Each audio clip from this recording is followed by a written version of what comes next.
NMP audio-visual presentation by Joanna Sillince, 1902-3392. Introduction to my patient, who we will call throughout the presentation Linda. I've changed the name for the purpose of maintaining patient confidentiality. Linda is a 31-year-old female, generally fit and well, no past medical history of significance, no previous surgeries, no known allergies. She takes a contraceptive pill and no other prescription or over-the-counter or herbal medication. Linda had seen me in my clinic 5 days previously for a lip augmentation treatment using dermal filler. This was Linda's first aesthetic procedure. There were no complications during her treatment and she left the clinic happy with the results. 5 days post-treatment, I had a phone call from her with concerns of a potential infection due to painful blisters on her lips. We arranged for a face-to-face consultation the same day alongside my DMP. A consultation is an interaction between a medical professional and patient to assist in the diagnosis of a health problem. Sprague, 2005, identifies that consultation models should be straightforward, practical, and provide guidance that enables advanced nurses to adapt to their new medicalized role. Without the use of a model, practitioners may omit to ask key questions and overlook information that is essential for diagnostic accuracy and safe practice. Clark, 1999. When consulting and assessing my patients in my clinic, my favourite consultation model of choice is NABER, published by Roger Neighbour in 1987. It is a 5-stage model of consultation which he believes will enable us to consult more skillfully, more intuitively, and more efficiently. The 5 stages include connecting, summarising, handover, safety netting, and housekeeping. I use this model as it is concise, streamlined, and simple to follow, ensuring I don't miss out key information. The first stage is connecting, establishing a rapport with my patient. Developing and maintaining rapport are central to good communication and an effective consultation.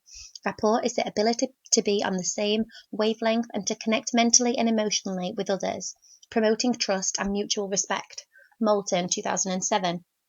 In contrast, Pendleton, 2003, does not consider this as the initial stage of the consultation. The first task in Pendleton's consultation model is to define both an understanding of the problem and an understanding of the patient and their perspective. I disagree with him in this sense and believe that rapport should be focused on initially, allowing the history taking to then flow freely, with the patient feeling relaxed, at ease and comfortable. Linda presented with several painful blisters on her lips. She said she had noticed them that morning, though the evening prior she had felt some tingling in her lips which she had never experienced before. She stated the area is painful, but she has not had any other symptoms and does not feel physically unwell. Upon clinical examination, I observe 5 fluid-filled clustered vesicles on the upper and lower vermilion border of her lips. Heat and localized pain.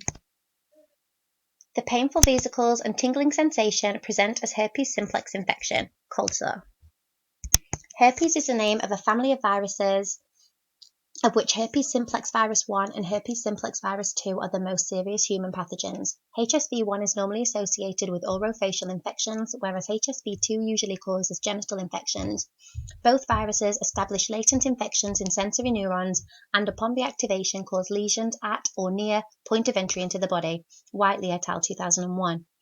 The NICE Guidelines 2016 back up my diagnosis of herpes simplex infection. NICE state the initial symptoms include pain, burning, tingling, and paresthesia, which precede the lesions and typically last 6 to 48 hours. Following this, crops of vesicles rupture, leaving superficial ulcers that crust over and heal, typically at the mucocutaneous junction of the lips, which is exactly what Linda is presenting with. Although Linda told me she had not suffered with herpes simplex lesions before, and this was confirmed on her consent form prior to the dermal filler treatment, she may have carried this virus dormantly. A lot of people aren't aware that they have it because they don't have any symptoms. It is thought that the virus ends up leading to cold sores in about 20 to 40% of people who have it. informedhealth.org. Following the initial infection, the virus lies dormant in the dorsal root nerve ganglion, and reactivation can occur later. Factors related to reactivation of herpes viruses include local trauma. King et al. 2018. The soft tissue damage caused by penetration of the skin in a dermal filler treatment is sufficient to trigger the virus. Fromage 2013.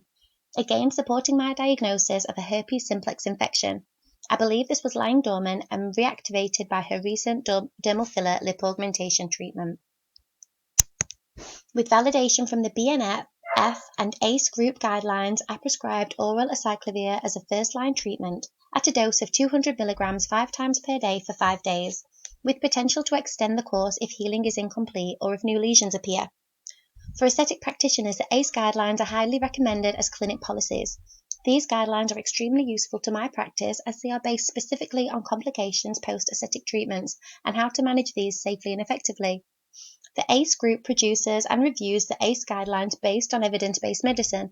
They are then circulated to a wider consensus group of experts within aesthetics practice for further critical appraisal before being published in aesthetics journals and being freely available to practitioners.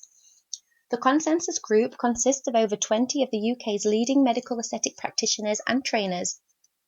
Knowing the policies are peer-reviewed in this way allows me to have full trust in the safety and efficacy of these policies. Acyclovir is an antiviral drug licensed for the treatment of herpes simplex and varicella zoster virus infections of the skin and mucous membranes. Antiviral drugs inhibit viral replication, and most viral replication occurs within the first 24 hours of infection, so early initiation of treatment limits epithelial damage responsible for the development of clinical herpes simplex lesions. Cunningham et al., 2012. Linda has only experienced signs of infection for almost 24 hours, so I am confident we have caught the infection early and will be able to treat effectively. The NICE guidelines state healthy individuals with good immune function and mild herpes infection should not routinely be prescribed oral antivirals based on the fact that most episodes of herpes simplex are self-limiting. They suggest treating with a topical antiviral drug that can be bought over the counter rather than oral medication, whereas the ACE guidelines and the BNF state to treat with oral medication. I argue that Linda's case is not mild and is severe, and with the speed of the infection erupting into 5 vesicles overnight, this could potentially worsen without quick, effective treatment. There have been 38 randomised control trials using acyclovir in the EU, Clinical Trials Register, EU. Looking at a study from Upstelton et al., 2008, on the treatment and prevention of oral herpes simplex, they looked at 44 randomised control trials. One of the studies of 174 patients showed that oral acyclovir, 200 mg 5 times a day for 5 days, reported a reduction in the duration of the symptoms by 5 days when compared to a placebo. Worrell G. 2009 looked at 27 systematic reviews, RCTs and observational studies and found oral antiviral agents such as acyclovir may reduce the duration of pain and time to healing for a first attack of herpes simplex compared to a placebo. He continues to state, we do not know whether topical antiviral agents can reduce pain or time to healing in a first attack, both supporting my prescribing decision. In contrast, Madigoski et al. 2004 found from her RCT study that when HSV type 1 lesions are in the papule or vesicle stage, there is no benefit to starting oral acyclovir. However, topical acyclovir 5% cream applied 5 times a day decreases pain and the duration of the hard crust, contradicting my prescribing decision as Linda's infection has now formed vesicles. I will now look into the pharmacokinetics and pharmacodynamics of acyclovir.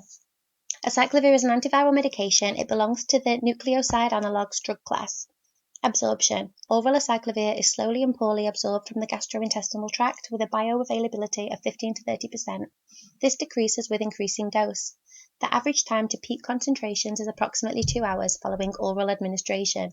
Wagstaff, 1994. Distribution. Acyclovir is widely distributed into all tissues and body fluid, with concentration in the kidneys being the highest. Acyclovir enters the cerebrospinal fluid, saliva and vaginal secretions at concentrations inhibitory to herpes simplex virus. The drug is poorly plasma protein bound in the range of 9 to 22%. Laskin, 1983. Metabolism. Acyclovir is metabolized to acyclovir triphosphate due to the action of viral thymidine kinase. This inhibits viral DNA polymerase, which prevents the growing viral DNA chain. Wagstaff, 1994. Excretion. The majority of acyclovir is excreted in the urine as unchanged drug. 90 to 92% of the drug can be excreted unchanged through glomerular filtration and tubular secretion.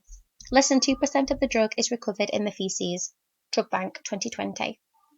Overall, this is a safe medication for Linda.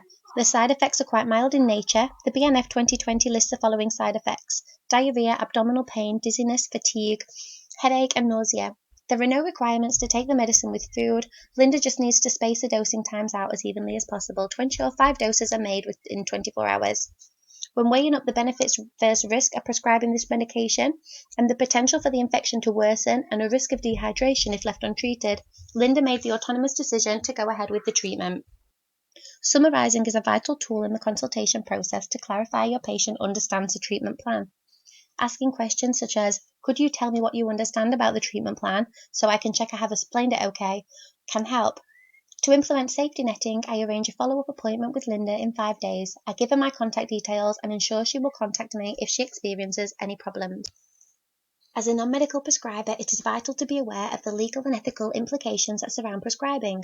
I am accountable to my patient, to the public and to my profession. To maintain my NMC registration, it is vital I prescribe within legal and ethical parameters.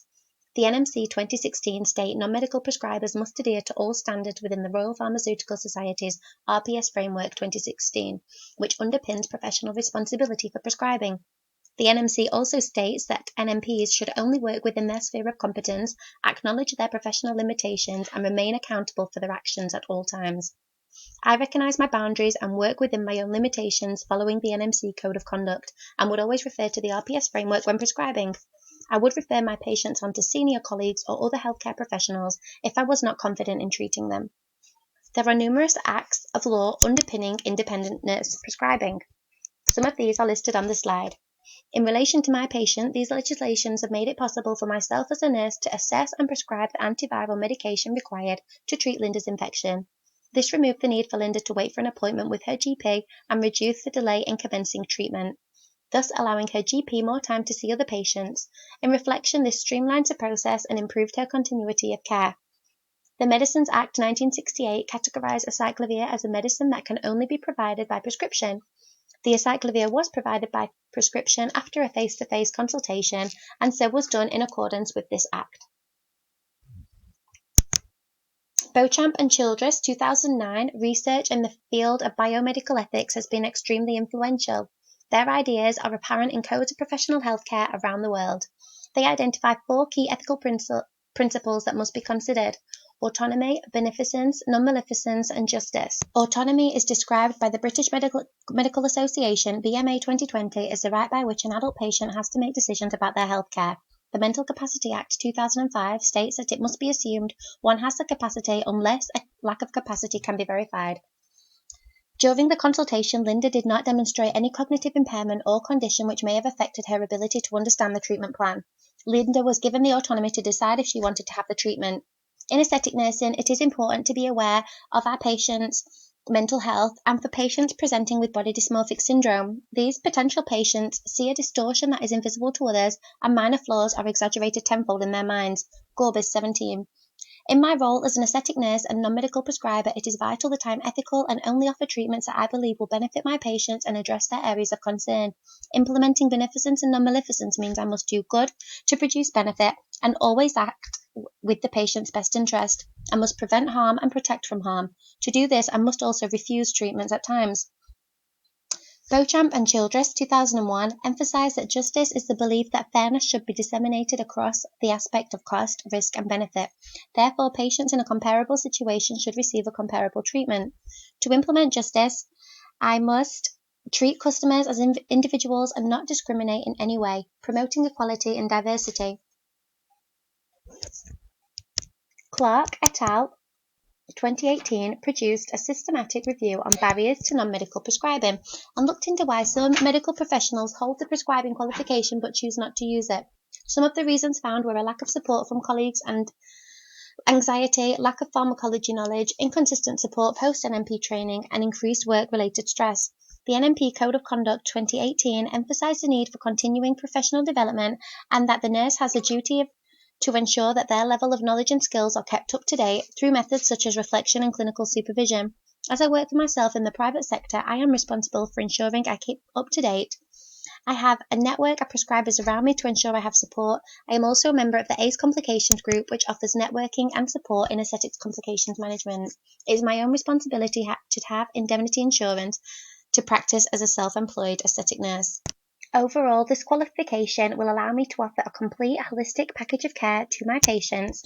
It allows me to extend my knowledge and give a more thorough service to my patients. It also saves NHS time for doctors, as I can treat any potential infections, complications myself without the need for customers visiting their GP.